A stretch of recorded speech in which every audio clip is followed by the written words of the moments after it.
If the government were ever to digitize currency, your freedoms would evaporate. They could zero out your bank account and make you impoverished for being disobedient. You would be a serf at best. And with that in mind, you should know that central bank digital currencies, CBDCs, are about to become the norm in Europe.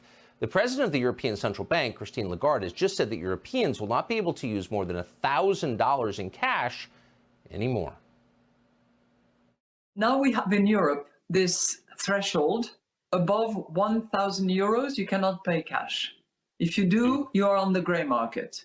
So you take your risk. You get caught, you are fined, or you go in jail.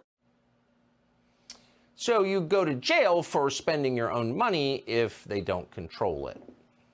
That's coming here. Tulsi Gabbard has spoken out against it. She, of course, ran for president, served in the House from Hawaii, and joins us now.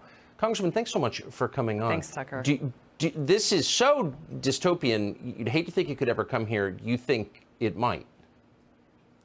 Well, yeah, I mean, this is just the latest effort by those in power in our country who are intent on undermining and taking away our own freedoms and liberties. This central bank digital currency is about government-sanctioned surveillance and control. It's about them being able to keep track of every single thing that we purchase, whether it's a stick of gum or an automobile or anything in between. And so if they have all this information and data, which they will in this system, then where does that lead? It gives them the power to decide, okay, well, hey, we don't want to allow you to purchase certain things, or we may deem it necessary to freeze your overall account. This power and what they can do with it, it's not something we have to imagine. We've already seen how Democrats in Congress, Elizabeth Warren and others, are pressuring credit card companies to code and keep track of any purchase that's made at a store that sells firearms. Why? So that these private companies can then say, hey, this person is purchasing, I don't know what they deem is kind of the threshold, but they will then report that as suspicious activity to law enforcement and then expect law enforcement to take action and go after the purchases, legal purchases that a private person made. So this all comes back to how you open this.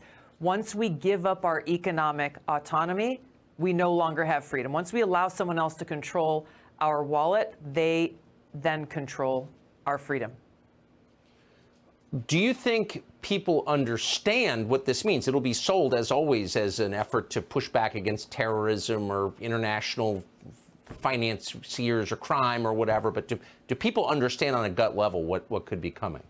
I don't think they do. And it's understandable, because if you listen to what the government is telling us, like with all of these other things, whether it's the Patriot Act or the Restrict Act, they're doing the very same thing with this, saying, hey, this is for your own good.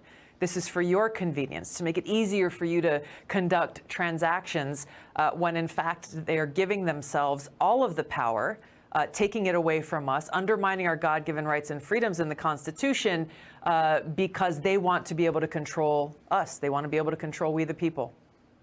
So nicely put. Tulsi Gabbard joining us tonight. Thank you so much for that. Thanks, Tucker.